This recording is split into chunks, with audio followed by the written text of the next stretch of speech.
তোমার মদদ পেলে আমি আর না কিছু চাই, তোমার প্রেমের অনল আমি কি দিয়ে নিভাই। তোমার মদদ পেলে আমি আর না কিছু চাই, তোমার প্রেমের অনল আমি কি দিয়ে নিভাই।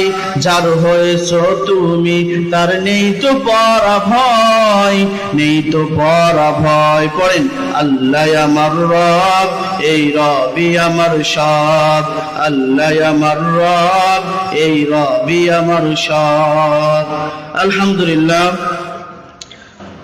সাম্য সমাজ কল্যাণ সংস্থার উদ্যোগে আয়োজিত ১তম তাফসিরুল কোরআন মাহফিলের সম্মানিত সভাপতি, উপস্থিত হযরত বুজুর্গ উলামায়ে কিরাম, সম্মুখপানে সমাবেত দিন প্রিয়, ইসলাম প্রিয়, দিনদার ইমানদার মুমিন মুসলমান ভাইয়েরা, বৃদ্ধ বাবারা, যুবক ভাইয়েরা, পর্দার আড়ালের মা এবং বোনেরা, আল্লাহ তাআলার দরবারে অসংখ্য শুকর এবং সুজুদ যে রব্বুল আলামিন আমাদেরকে অত্যন্ত ভালোবেসে দরদ করে রহমতি বরকতি জান্নাতের টুকরা বাগানে আসার তৌফিক দান করেছেন।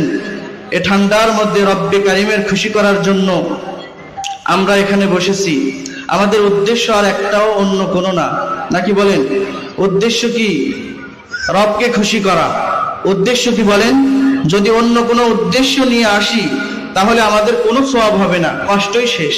আর যদি আমরা আল্লাহর খুশি করার জন্য, দিন শোনার জন্য, কিছু নসিহাত শোনার জন্য আসি, তাহলে আমরা কিছু শিখতেও পারবো, জানতেও পারবো, আবার আমাদের নামটা দেখা যাচ্ছে জান্নাতের খাতায় উঠে যেতে পারে। সুবহানাল্লাহ পড়েন। রহমতি বরকতি জান্নাতের টুকরা বাগানে আমাদেরকে বসার তৌফিক দান করেছেন যেই মনিব, সেই মনিবের বিশ্ব দরবারে আমরা সকলে কালিমাতুশ শুকর আদায় করছি। সকলে একযোগে একসাথে উচ্চ কণ্ঠে উচ্চ আওয়াজে আকাশ বাতাস মুখরিত করে, কণ্ঠকে উঁচু করে, আমাদের শরীরের সমস্ত জড়তা, শীত, দুর্বলতা ঝেড়ে ফেলে ইমানের বলে বলিয়ান হয়ে আমরা সকলে পড়ছি আলহামদুলিল্লাহ। লক্ষ কোটি দরুদ এবং সালাম মানবতার কান্ডারি, মুক্তির দিশারি আহমদ মুস্তফা মোহাম্মদ মুস্তফা, যার আগমনে আধার ঘেঁষে মানবতার পূর্বে দিগন্তে নতুন সূর্যের উদয় হয়েছিল।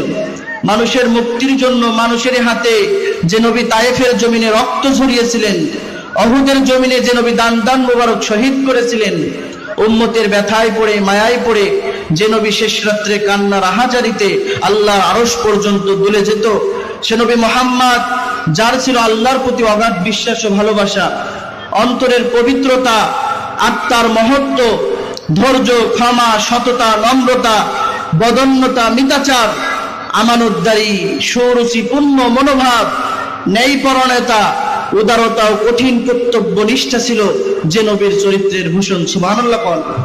যিনি ছিলেন এতিম হিসেবে একাধারে সবার স্নেহের পাত্র, স্বামী হিসেবে ছিলেন প্রেমময়, পিতা হিসেবে ছিলেন স্নেহের আধার, বন্ধু হিসেবে ছিলেন বিশ্বস্ত। সুবহানাল্লাহ। বলেন তো দেখি, তিনার মতন বিশ্বস্ত মানুষ পৃথিবীতে আর কখনো কেউ আসবে? সে কোন বন্ধু বলো বড় বিশ্বস্ত, সে কোন বন্ধু বলো বেশি বিশ্বস্ত, কার কাছে মন খুলে দেয়া যায়,